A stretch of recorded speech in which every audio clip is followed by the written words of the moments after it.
Dr. Singhvi, quick response, then I'd like to end with Rahul Mehra and Anjali. Go ahead.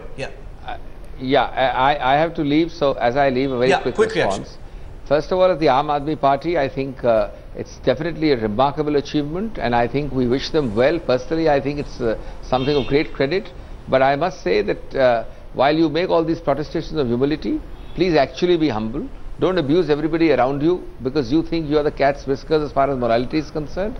Remember, there was almost the same euphoria, and I was around, and I remember, both in the Assam party and in the Telugu Desam, and you see that their trajectory has not been all that great after that. So it's the consistency and the longevity which matters, not this great burst of enthusiasm at the moment. And two questions in half a minute as I end. One, please, has anybody asked the question, by the way, how many press conferences has Mr. Modi held? And if at all he's held some, have they been interactive? Online as well, Interactive. I think Siddharth is quite right. It's a point which I should emphasize. Any of them been interactive? Truly interactive. And lastly, the point I made in the other channels, it is amazingly petty and graceless for the BJP to be having preemptive press conferences or press statements since yesterday night before the Prime Minister's announced press conference. Yeah, they put out 5 questions. Exactly as Mr. Modi held a parallel Independence Day speech along with the Pradhan Mantri's 15th August speech. I think this is unprecedented in any democracy.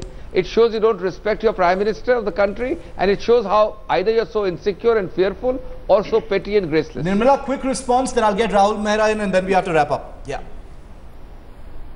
We all seem to be talking about democracy, and Dr. Abhishek Manu Singhvi thinks there's something so sacrosanct that questions can't be asked. What is wrong in asking questions? He chooses to answer, he doesn't choose to answer. That's about it.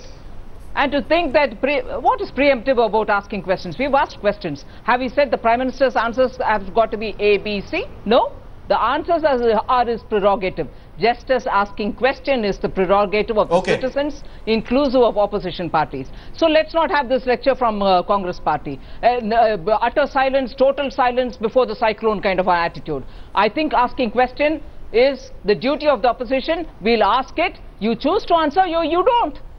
We have not chosen to ask a press conference of the Prime Minister today. So Dr. Abhishek Manu Singhvi, please, let's understand the whole thing in context. And as regards why doesn't Mr. Modi address press conferences business? No two wrongs will make one right will be a stock answer. Many of parties, our media friends will tell me. But I will still ask, how many press conferences has the UPA chairperson attended? So please, everybody chooses to have their press conferences when they want. The Prime Minister has had his 3rd one in 9 years. So let's not again have dictating of terms from the Congress party. Yeah, that's true. But let's see how you perform. We've seen them. We'll see how we'll do it. Rahul Mehra, Rahul Mehra, I'd like to end with you because we're almost completely out of time. But just one more specific question, like Siddharth Varadarajan was saying, the Aam Aadmi Party has a lot to gain, from everything that's happening right now. The Aam Aadmi Party is looking to unseat Rahul Gandhi from his bastion in Amethi as well. So as we end this discussion, what do you think about what the Prime Minister said about Rahul Gandhi? He said he had outstanding credentials. This is a man who you are looking to unseat now.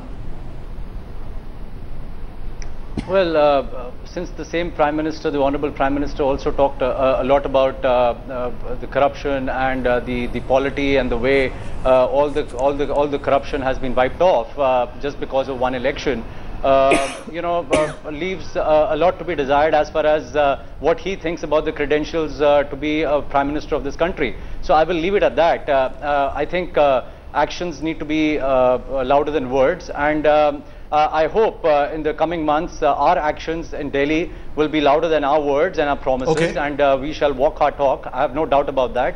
And we surely, do believe that there is an alternative politics that we are exhibiting, and people of not only Delhi but people of India will embrace that. And with all humility, we will go out and seek out to every individual voter in India.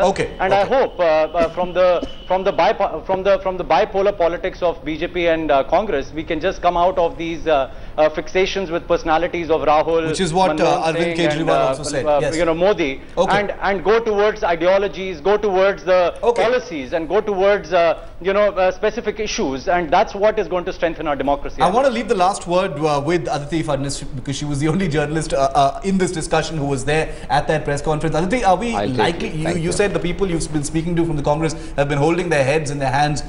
Was this the last press conference we're likely to see from the Prime Minister, or could there be at least one more? Well, I don't know. There are rumors doing the rounds, source-based rumors, that he may hold now a press conference once every month till the elections. I'm not sure if that is the best way to go, because this Prime Minister, he has his strengths, but holding press conferences and addressing them is not one of his strengths. That's very welcome news. If he holds one press conference every month until the elections, that will be more press conferences than he's held all of these 9 years as Prime Minister. That's it on this Centre Stage discussion. Thank you very much, Nirmala Sitharaman, Dr. Abhishek Manu Singhvi, who's already left us, Siddharth Varatharajan, Aditi Phadnis, Rahul Mehra, and Anjali Bharadwaj, for joining us on this very special discussion. Obviously, the things that the Prime Minister said will be talking points over the weekend and through the news next week.